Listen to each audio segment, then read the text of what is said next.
जिंदगी को अगर हमें जिंदा बनाना है तो बहुत सी जिंदा समस्याएं खड़ी हो जाएगी, लेकिन होनी चाहिए। और अगर हमें जिंदगी को मुर्दा बनाना है तो हो सकता है हम सारी समस्याओं को खत्म कर दें, लेकिन तब आदमी मरा मरा जीता है। ओशो रजनीश अपने प्रवचनों में कई कहानियां सुनाते थे। एक बार ओशो रजनीश ने अपने किसी प्रवचन में बहुत अच्छी कहानी सुनाई थी। आइए सुनते हैं उस प्रेरक कहानी को।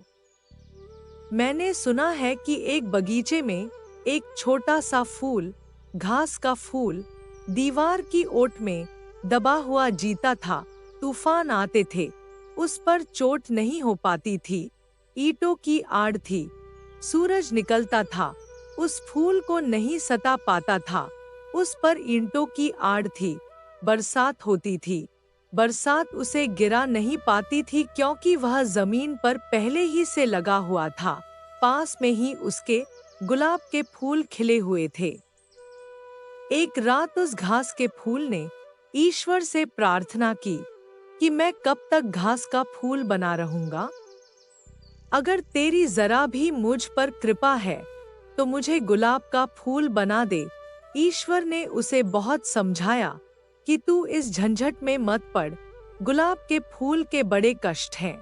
जब तूफान आते हैं तब गुलाब की जड़ें भी उखड़ी उखड़ी हो जाती हैं।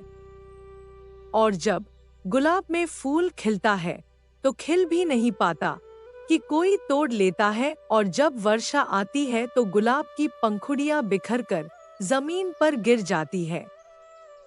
तू इस झंझट में मत पड़, तू बड़ा सुरक्षित है। उस घास के फूल ने कहा कि बहुत दिन सुरक्षा में रह लिया, अब मुझे झंझट लेने का मन होता है। आप तो बस मुझे गुलाब का फूल बना दे, सिर्फ एक दिन के लिए ही सही, 24 घंटे के लिए ही सही। पास पड़ोस के घास के फूलों ने समझाया, इस पागलपन में मत पड़। हमने सुनी है कहानी कि पहले भी हमारे कुछ पूर्वज इस पागलपन में पड़ चुके हैं, फिर बड़ी मुसीबत आती है। हमारा अनुभव यह कहता है कि हम जहाँ हैं बड़े मजे में हैं।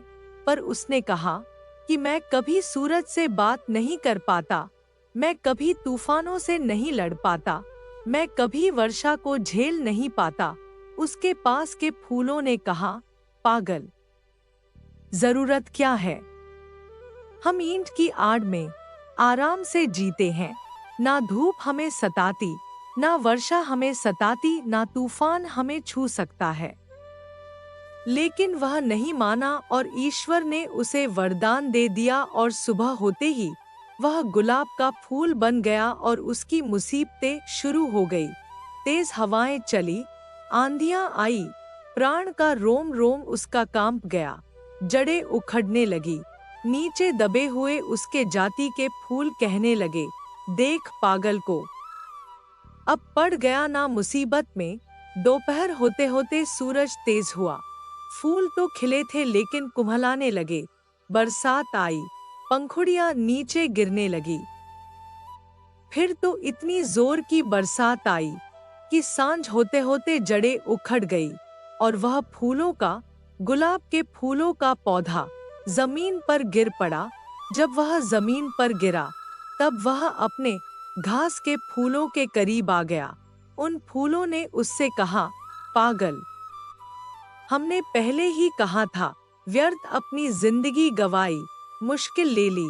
अच्छा भला घास का फूल था, ईंट की आड़ थी, हमारी पुरानी सुविधा थी, साथ साथ जीते थे, सब ठीक था। उस मरते हुए गुलाब के फूल ने कहा, ना समझो, मैं तुमसे भी यही कहूंगा कि जिंदगी भर ईंट की आड़ में छिपे हुए घास का फूल होने से 24 घंटे के लिए गुलाब का फूल हो जाना बहुत आनंदपूर्ण है। मैंने अपनी आत्मा पाली, मैं तूफानों से लड़ लिया, मैंने सूरज से मुलाकात कर ली, मैं हवाओं से जूझ लिया, मैं आंधियों से टकराया। मैं ऐसे ही नहीं मर रहा हूँ, मैं जी कर मर रहा हूँ। तुम मरे हुए जी रहे हो। निश्चित ही जिंदगी को अगर हमें जिंदा बनाना है तो बहुत सी जिंदा समस्याएं खड़ी हो जाएगी, लेकिन होनी चाहिए। और अगर हमें जिंदगी को मुर्दा बनाना है तो हो सकता है हम सारी समस्याओं को खत्म कर दें, लेकिन तब आदमी मरा मरा जीता है। आपको यह वीडियो कैसा लगा? कृपया कमेंट करके बताएं। वीडियो अच्छी लगे तो चैनल को सब्सक्राइब करें और वीडियो को शेयर करें। धन्यवाद।